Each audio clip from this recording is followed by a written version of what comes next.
ကျွန်တော်အခုပြပြပေးမှာတော့ဒီ web development နဲ့ပတ်သက်ပြီးတော့အခြေခံပြပြပေးသွားမှာဖြစ်တယ်ဆိုတော့ web development နဲ့မှာဘာတွေပါလဲဘယ်လိုရေးရလဲဆိုတာကိုပြောရခင်မှာဒီ web development ဆိုတာ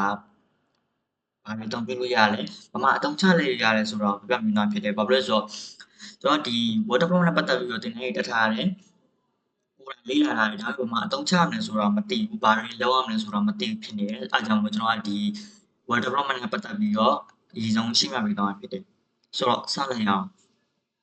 နံပါတ်1အနေနဲ့ကျွန်တော် introducing to web development ဖြစ်ပါတယ်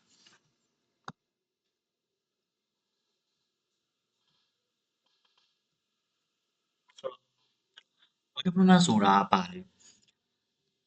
web development ဆိုတာ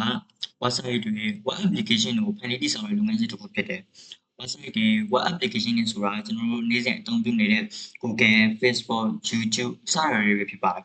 ဒီလုပ်ငန်းစဉ်မှာတော့များသောအားဖြင့် front end development back end development နဲ့ full stack development ဆိုပြီးတော့အပိုင်း၃ပိုင်းပါဝင်တယ်ဆိုတော့ front end back end full stack development ဆိုတာဘာတွေလဲဆိုတော့ front end development ဆိုတာဒီ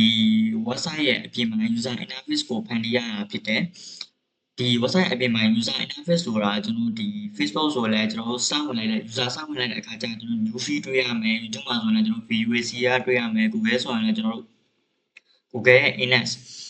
ပထမဆုံးတစ်ခုမှတွေ့ရမယ်အဲ့လိုပိုင်းကိုကျွန်တော်က website အပြင်ပိုင်း user interface user မြင်ရတဲ့ UI UX design လို့ပြောလို့ရတယ်အဲ့ဒါတွေကျွန်တော်တို့ကဒီ front end developer တွေကဖန်တီးရတာဖြစ်တယ် HTML တွေနဲ့ပြောရမှဆိုရင်တော့ကျွန်တော် page design တွေ button ခလုတ်တွေ text စာသားတွေ image ပုံတွေ animation ကျွန်တော်လှုပ်ရှားမှုတွေစတာတွေကိုဖန်တီးရတာဖြစ်တယ်ဆိုဒီဟာတွေကိုဖန်တီးဖို့အတွက်အသုံးပြုတဲ့ technology တွေကတော့ HTML CSS JavaScript တွေဖြစ်ပါတယ်နောက်တစ်ခုကတော့ backend development ပဲဖြစ်တယ်ဆိုတော့ backend development ဆိုတာကျွန်တော် website ရဲ့နောက်ွယ်ကလုပ်ဆောင်ချက်တွေကိုဖန်တီးရတာဖြစ်တယ် website ရဲ့နောက်ွယ်ကလုပ်ဆောင်ချက်တွေဆိုတာကျွန်တော်တို့ဒီ Facebook မှာဆိုရင်လည်းကျွန်တော်တို့ကတကယ်ကြီးတယောက်ရဲ့နာမည်ကိုရှာလိုက်တဲ့ခါကျရင်ကျွန်တော်တကယ်ကြီးရဲ့နာမည်နဲ့ပတ်သက်တဲ့ data တွေအချက်အလက်တွေပုံတွေဒါတွေပြန်ထုတ်ပေးတာဖြစ်ဒါတော့ကျွန်တော်ဒီ website ရဲ့နောက်ွယ်လုပ်ဆောင်ချက်တွေကိုဖန်တီးရတော့ပြောတာဖြစ်တယ် example တွေနဲ့ပြောရမှာဆိုတော့ကျွန်တော်ကဒီ user တွေရဲ့ data တွေကို database မှာသိမ်းဆည်းရဲကျွန်တော်လိုအပ်တဲ့အခါကျရင်ဒီ data တွေကိုအစီအစဉ်လိုက်ကျွန်တော်လိုချင်တယ်လို့မျိုးပြန်ထုတ်ပေးတာတော့ကျွန်တော်ကဒီ backend development ဆိုပြီးတော့ခေါ်တာဖြစ်တယ်နောက်ဒီຢာတွေကိုဖန်တီးဖို့အတွက်အသုံးပြုတဲ့ technology တွေကတော့ Python, Node.js, PHP, Java စတာတွေပဲဖြစ်ပါတယ်နောက်တစ်ခုကတော့ full stack development full stack development ဆိုတာရှင်းတယ်ကျွန်တော်ဒီ front end နဲ့ back end နဲ့နှစ်ခုလုံးကိုဖန်တီးနိုင်တဲ့ဟာကိုပြောတာဖြစ်တယ်နှစ်ခုလုံးဖန်တီးနိုင်တယ်ဆိုတာကျွန်တော်ရေရှင်းဆုံးပြောရမယ်ဆိုတော့ကျွန်တော် website တစ်ခုလုံးဆိုကျွန်တော် Google တစ်ခုလုံး Facebook တစ်ခုလုံးဖန်တီးနိုင်တော့ကျွန်တော် full stack development လို့ခေါ်တာဖြစ်တယ်ကျွန်တော်ဒီ user interface user မြင်ရတဲ့ဒီအပြင်ဘက်မျက်နှာအချောင်းလည်းဖန်တီးနိုင်တယ်ဒီ backend ဖြစ်တဲ့ကျွန်တော် user data တောင်းရင် data လေးပြန်ထုတ်ပြီးတော့အပေါင်းလည်းဖန်တီးနိုင်တယ်ဆိုတော့ကျွန်တော်ဒီ web full stack development ကိုခေါ်တာဖြစ်တယ်ဆိုတော့နောက်တစ်ခု web browser တွေ server တွေ client ဆိုတာပါလဲဆိုတော့ web browser စလိုက်မယ် web browser ဆိုတာ website တွေကိုကြည့်ရှုဖို့အတွက်အသုံးပြုတဲ့ software တစ်ခုဖြစ်တယ်ဒါတော့ကျွန်တော်တို့ ਨੇ ရန်အောင်မှရင်းနှီးပါတယ်ကျွန်တော်နေ့စဉ်အသုံးပြုနေတဲ့ Google Chrome Firefox Microsoft Edge တွေပဲဖြစ်ပါတယ်ဒီ Safari ဆိုတာကျွန်တော်နည်းနည်းလေးတော့အလန့်ဝေးတယ်ဒါပေမဲ့သူကလည်းဒီ website တွေကိုကြည့်ရှုဖို့အတွက်အသုံးပြုတဲ့ software တစ်ခုလည်းဖြစ်တယ်ဆိုတော့ဒီ web browser တွေကဘာလုပ်ပြီးလဲဆိုတော့ကျွန်တော်တို့ဒီကုတ်ရေးလိုက်မယ် HTML CSS JavaScript ကုတ်လေးရေးလိုက်တဲ့အခါကျရင်ဒါတွေကိုဖတ်ပြီးတော့ကျွန်တော်တို့ရေးရတဲ့ကုတ်အလိုက်သူကစာမျက်နှာကိုပြပြီးရဖြစ်တယ်ကျွန်တော်ဒီစာမျက်နှာမှာ hello world ပြချင်တာဆိုရင်ကျွန်တော် hello world နဲ့ HTML နဲ့ hello world ကိုရေးလိုက်မယ်ဒါကို web browser ဖတ်ပြီးတော့သူ့ရဲ့ document မှာကျွန်တော် hello world ဆိုပြီးတော့ပြပေးရဖြစ်တယ်ဒါမျိုးပြောတာဖြစ်တယ်ဆိုတော့နောက်တစ်ခုကတော့ server ပါတယ် server ဆိုတာ website ရဲ့နောက်အလုပ်ဆောင်ချက်တွေကိုလုပ်ဆောင်ပေးတဲ့ Google System တစ်ခုဖြစ်တယ်ဥပမာပြောရရင်အခုနလိုပဲ user data တွေကိုသိမ်းဆည်းရလိုအပ်တဲ့ data တွေကိုပြန်ထုတ်ပေးရကျွန်တော်တို့ကဒီ data နဲ့ပတ်သက်ပြီးလိုချင်တယ်လို့ပြောလိုက်ရင် server ဒီညာနဲ့ပတ်သက်ပြီး data တွေပြန်ထုတ်ပေးအဲ့လိုမျိုးပြောတာဖြစ်တယ်ဒါဒီ server ကိုတော့ backend developer တွေကဖန်တီးရတာဖြစ်တယ်ဆိုတော့ client ဆိုတာရှင်းပါတယ်ကျွန်တော်ဒီအလုပ်တစ်ခုကိုစလုပ်ပြီးအလုပ်တစ်ခုကိုစလုပ်နေရတရားကကျွန်တော်တို့လောလာအဲ့ဒါဆိုရင်ကျွန်တော်ကသူတို့ client လို့ခေါ်တယ်ဒီမှာလည်းအဲ့လိုပဲကျွန်တော် client ဆိုတာကျွန်တော်တို့ဖန်တီးလိုက်တဲ့ web browser ကိုအသုံးပြုပြီးတော့ဒီကျွန်တော်တို့ဖန်တီးလိုက်တဲ့ website ကိုကြည့်ရှုတဲ့ user တွေပြောတာဖြစ်တယ် client တွေက server request ပေးပြီးတော့ server response ပြန်လုပ်ပေးတယ်ဒါကဘာလဲဆိုတော့client ကကျွန်တော်တို့ဒီ data ကိုတောင်းလိုက်တယ် data တောင်းလိုက်တဲ့ခါကျရင် server အဲ့ data နဲ့ပတ်သက်တဲ့သူလိုချင်တဲ့ data နဲ့ပတ်သက်တဲ့အချက်အလက်တွေကိုပြန်ပြီးထုတ်ပေးတယ် response ပေးတယ်ဒါကိုပြောတာဖြစ်တယ်ဆိုတော့နောက်တစ်ခု HTTP HTTPS DNS domain ဆိုတာဘာတွေလဲဒါတွေက web development နဲ့ပတ်သက်ပြီးတော့မရှိမဖြစ်တည်ထားတဲ့အရာတွေဖြစ်တယ်ဆိုတော့ HTTP HTTPS စလိုက်အောင်HTTP ဆိုတာ Hypertext Transfer Protocol ရဲ့အတူကောက်ဝယ်ဖြစ်တယ်HTTP ကဘာလို့လဲဆိုတော့ကျွန်တော်ဒီ web browser နဲ့ server အကြားမှာ data တွေပို့ဆောင်မှုအတွက်အသုံးပြုရတဲ့ protocol တစ်ခုဖြစ်တယ်ဥပမာကျွန်တော်ကဒီတစ်ခုလိုချင်တဲ့ data ကိုလှမ်းတောင်းမယ်ဆိုတော့ကျွန်တော် web browser ကနေ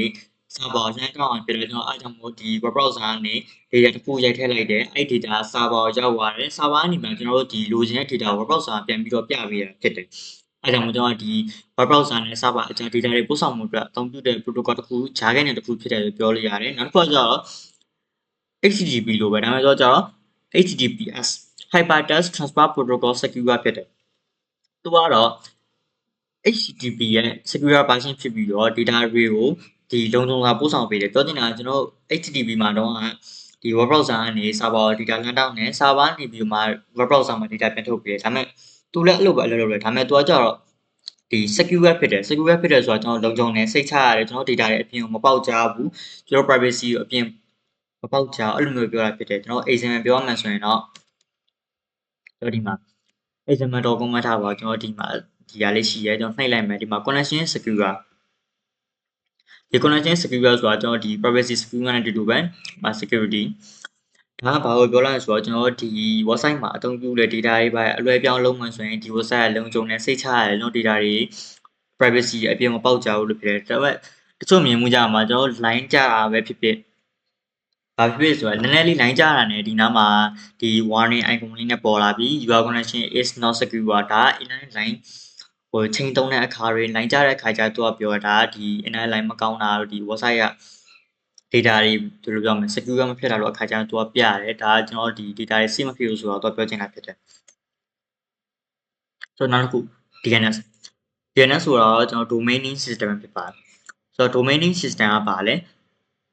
domaining ကိုသူက DNS ဆိုတာ domaining ကို IP address ပဲပြောင်းပေးတဲ့ system တစ်ခုဖြစ်တယ်ကျွန်တော်ဒီ Google example Google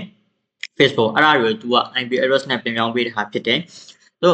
တော့လို့ပြောင်းပေးရဆိုတော့ကျွန်တော်ဒီတကယ်လို့ domain name တာမရှိဘူးဒီ google.com လို့ facebook.com လို့မရှိဘူးဆိုရင်ကျွန်တော်အဲ့ website တွေကိုဝင်ကြည့်တဲ့အခါကျရင်သူရဲ့ IP address ဖြစ်တဲ့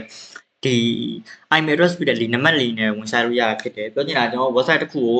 domain name ဒီ google.com ဆိုတဲ့ domain name နဲ့လည်းရှာလို့ရတယ်ဆိုလို့ဒီ IP address ဖြစ်တဲ့ဒီနံပါတ်လေးနဲ့လည်းဝင်ရောက်ပြီးကြည့်ရှုလို့ရတယ်အဲ့တော့ပြောတာဖြစ်တယ်ဆိုတော့ဟုတ်ပြီ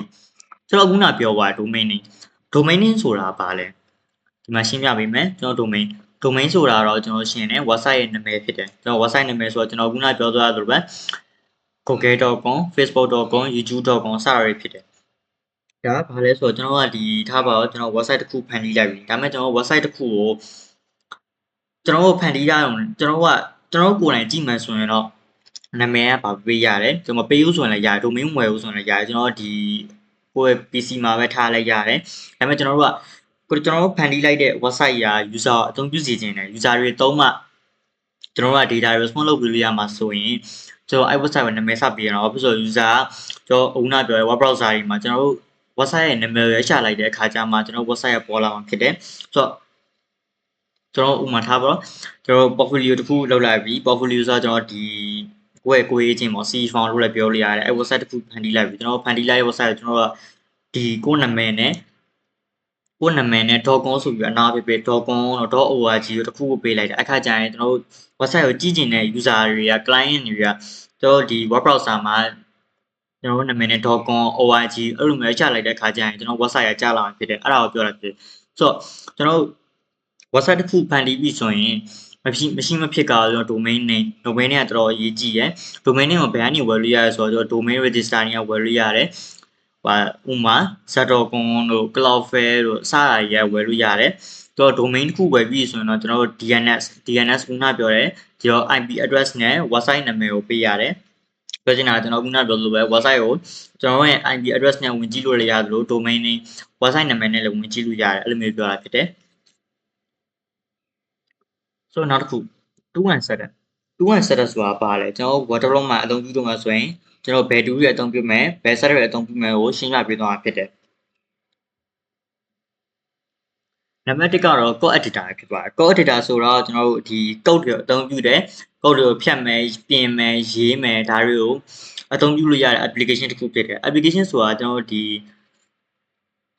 အများကြီးရှိရယ်ကုတ်ရေးလို့ရတဲ့ application အများကြီးရှိဒါပေမဲ့အများကြီးထဲမှာသူ free ရှိသလို premium တွေဝယ်သုံးရလည်းရှိရယ်ဒါပေမဲ့အချို့ premium တွေကြတော့လည်း free လောက်တောင်မှ free လောက်အသုံးလို့မကောင်းတာတွေရှိတယ် extension တွေမပါရရှိရယ်ဆိုတော့ကျွန်တော်တို့ဒီ VS Code ပဲသုံးဖို့အကြံပေးခြင်းတယ်ဘာဖြစ်လဲဆိုတော့ဒီ VS Code ကကျွန်တော်တို့ဒီမြန်မာနိုင်ငံတိုင်းမဟုတ်ဘူးနိုင်ငံခြားတွေမှာအသုံးမရတယ်သူက free လည်းဖြစ်တယ် powerful လည်းဖြစ်တယ်ဆိုတော့ web developer တွေအတွက်အသုံးများတဲ့ editor တွေအတွက်တစ်ခုဖြစ်တယ်ဆိုတော့အားကြောင့်မို့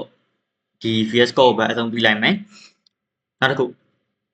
browser development tool browser development tools တွေကဘာတွေလဲအဲ့ဒါကိုရှင်းပြမယ် browser development tools က web development တွေအတွက်မှာအရင်မှအသုံးဝင်တဲ့ tools တစ်ခုဖြစ်တယ်ဒီ tools ဆိုအသုံးပြုပြီးတော့ website တွေကို debugging testing နဲ့ optimizing လုပ်နိုင်တယ်ဒါကဘာကိုပြောလိုက်ဆိုတော့ကျွန်တော်တို့ဒီ HTML CSS JavaScript စတာတွေနဲ့ code ကို website တစ်ခုဖန်တီးလိုက်ပြီး code ရေးပြီးတော့ဒါပေမဲ့ကျွန်တော်ရေးလိုက်တဲ့ website မှာ error ပါနေတယ်ကျွန်တော်ကဘယ်နားမှလည်းမသိဘူးဆိုရင်ကျွန်တော်တို့ဒီ browser development tools ကိုအသုံးပြုပြီးတော့ကျွန်တော်တို့ဘယ်နားမှာ error တက်နေလဲဆိုတော့ကြည့်လို့ရတယ်ကျွန်တော်အမှောင်ပြင်လို့ရတယ် website ကသေးတဲ့ခါကျရင်ကျွန်တော်ရှားရတယ်ဒါပေမဲ့ website အကြီးရေးတဲ့ခါကျရင်ဥပမာ Facebook လို့ Google လို့ website အကြီးရေးတဲ့ခါကျရင်ကျွန်တော်ဘယ်နားမှာ error တက်နေလဲမသိဘူးအဲ့ဒါမဲ့ဒီ browser developer tool ဆိုအသုံးပြုပြီးတော့ဘယ်မှာ error တက်လဲဘာ error တက်နေလဲဆိုတော့ကြည့်ပြီးတော့ကျွန်တော်ပြင်လို့ရတယ်အားကြောင့်မလို့ဒီယာက browser developer tools ကဒီ developer တွေအတွက်အရင်မှအသုံးဝင်တဲ့ tools တစ်ခုဖြစ်တယ်။အဲ့ဒါပြမယ်ဆိုရင်ဒီ website မှာဆိုရင်ကျွန်တော်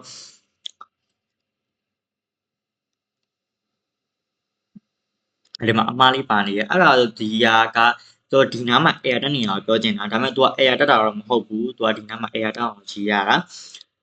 ကျွန်တော် website ရေးတဲ့အခါကျရင်အဲ့လိုပဲကျွန်တော်ဒီနားမှာ error နှစ်ခုတက်လဲဆိုရင်အမှားနဲ့2လေးပြမယ်အဲ့သုံးခုတက်လဲဆိုရင်3ခုပြမယ်ဒါကကျွန်တော်တို့ဒီခုနပြောတဲ့ browser developer tools ကိုအသုံးပြု error စစ်တာဖြစ်တယ်ကျွန်တော်ပြန်သွားမယ်ခုနပြောကျွန်တော်ဦးနာဖွင့်လိုက်တယ် browser developer tools အဲ့ဒါကိုကျွန်တော်ဘယ်လိုဖွင့်မလဲ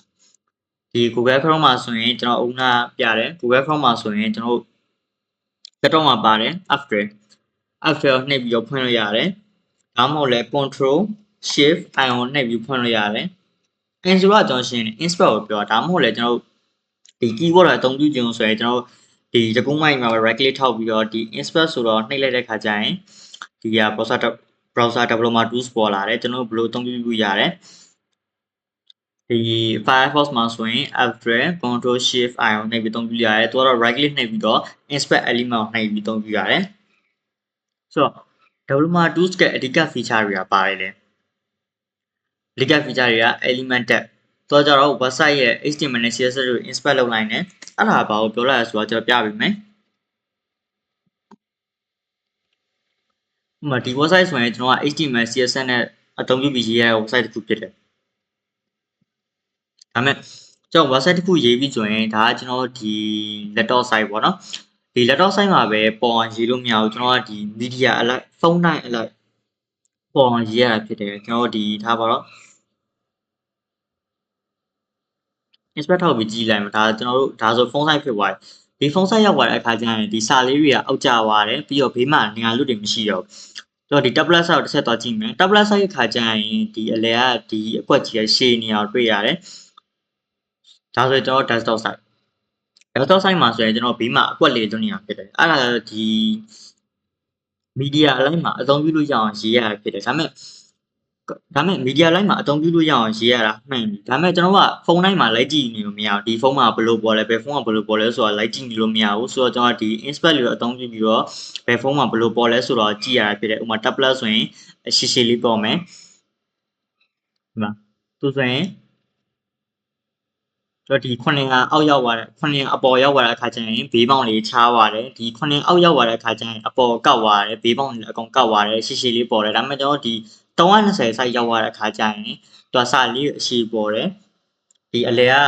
ကျွန်တော်တကူမှန်လည်းအရှိလေးပေါ့အဲ့လိုမျိုးပြောတာဖြစ်တယ်အဲ့ဒါကိုသိရင်ကျွန်တော်အခုန browser developer 2နဲ့ install ထောက်ပြီးကြည့်ရတာဖြစ်တယ်နောက်တစ်ခုကတော့ consultant တော့ကျွန်တော်ခုနပြောသလိုပဲဒီ JavaScript ရေးရတဲ့ code တွေ error တက်လာမတက်တာကိုကြည့်ရတာဖြစ်တယ်ဒီမှာအမှားလေးပါလို့ဒါ error တက်နေတယ်အဲ့လိုမျိုးကြည့်ရတာဖြစ်တယ်နောက်တစ်ခုကတော့ network ကတော့ကျွန်တော်ရှင်းတယ်ဒီ website တွေကို reload လုပ်တဲ့အခါမှာ request တွေ response တွေကိုကြည့်နိုင်တယ်ဒါကတော့ဒီမှာကျွန်တော်ရေးရတဲ့ code တွေပါတယ်ဒီမှာဒီဘယ် code ကဘယ်အောင်ရေးရလဲဆိုတော့ကြည့်ရတာဖြစ်တယ်ဆိုတော့နောက်တစ်ခု sorted ကတော့ကျွန်တော်တည်ထားတဲ့နဲ့အကြောင်းအရာတွေတစ်ခုဖြစ်တယ်ဘာဖြစ်လို့ဆိုတော့ကျွန်တော်နောက်ပိုင်းကျရင်လည်းအသုံးလို့ရင်လုံလာနိုင်တယ်ဘယ်လိုညမှာသုံးပြီးလဲဆိုတော့ဒီຢာပဲထားပါတော့ကျွန်တော်ခုနပြောတဲ့သူရေးရတဲ့ code တွေဒါဆိုသူရေးရတဲ့ HTML code တွေဒါဆိုသူရေးရတဲ့ CSS code တွေဘယ်လိုနောက်ပိုင်းကျရင်အသုံးလုပ်လာနိုင်လဲဆိုတော့ကျွန်တော်တို့ကဒီ waterfront နဲ့ပတ်သက်ပြီးတော့အလုပ်လုပ်ချင်တယ်ဒါမှမဟုတ်လဲ website ရဲ့တစ်ခုကိုဖန်တီးတင်ရဆိုရင်ကျွန်တော်ပုံနာပြောသလို portfolio C website ပဲထားပါတော့ကျွန်တော် C file ရေးပြီးတင်ချင်တယ်ဒါပေမဲ့ကိုယ်တိုင်ကလည်းအရင်ကြီးမစင်စားတော့ဘူးဒီဇိုင်းတွေပါမချတော့ဘူးဆိုရင်ကျွန်တော်ဒီ YouTube ကနေပြီးတော့သူများကြီးလောက်ထားတဲ့ဟာကို reference ယူပြီး like လုပ်တယ်ဒါပေမဲ့အချိန်ကုန်လည်းမခံချင်ဘူးဆိုရင်သူ့ရဲ့သူရေးရတဲ့ website ကိုကျွန်တော်ကဒီလိုမျိုး inspect ထောက်ပြီးကြည့်လိုက်တဲ့ခါကျရင်သူမှဒီမှာဘေးမှာကုတ်ထားတဲ့ကုတ်လေးပါတဲ့ခါကျရင်ဒါ source code လို့ခေါ်တယ်ဘေးမှာကုတ်လေးခါပါကြကျွန်တော်အဲ့ code ကိုယူပြီးတော့သုံးလိုက်တဲ့ခါကျရင်သူ့ website ကျွန်တော်ရှင်းကြောလာဖြစ်တယ်အဲ့ခါကျမှကျွန်တော် modify လုပ်တာပဲဖြစ်ဖြစ် edit လုပ်တာပဲဖြစ်ဖြစ်သူ့ website ကိုလုပ်ပြီးတော့ကိုယ့်ကိုပိုကောင်းတဲ့ design နဲ့ပြန်ပြီးတော့တင်လို့ရတယ်အဲ့လိုမျိုးပြောတာဖြစ်တယ်ဒါပေမဲ့ဒီ source code ဆိုတော့တော်များမပေးတာဘူးဘယ်လိုဆိုရင်တို့လည်းဒီစဉ်းစားပြီးတော့ရေးတာဖြစ်တဲ့အတွက်တော်များတော့ source code မပေးတာဘူးဒါပေမဲ့တချို့ကတော့ဒီ beginner လေးတွေပေါ့ beginner လေးတွေအတွက် source code တွေချပေးတာရှိတယ်အဲ့တော့ကိုကသူဘယ်လိုရေးရလဲသိကျင်တယ်ဘယ်နေရာဘယ်လိုရေးရသိကျင်တယ်ဆိုရင်ဒီလို source code လေးပါတဲ့ဟာကိုကိုက source code ကိုကိုယ့်ရဲ့ VS Code မှာထည့်ပြီးတော့ဒီ web browser မှာ run ကြည့်လို့ရတယ်အဲ့ခါကျရင်သူဘယ်လိုရေးရလဲဘယ်နေရာမှာရေးရလဲကိုကဘယ်နေရာလေးကိုပြင်လဲဘယ်လိုလှအောင်လဲဆိုတော့ကြည့်ပြီးတော့သုံးပြရဖြစ်တယ်ဒီတော့ source code အဲဒီ source test လေးဆိုတာတော်တော်လေးမှအရေးကြီးရတာဖြစ်တယ်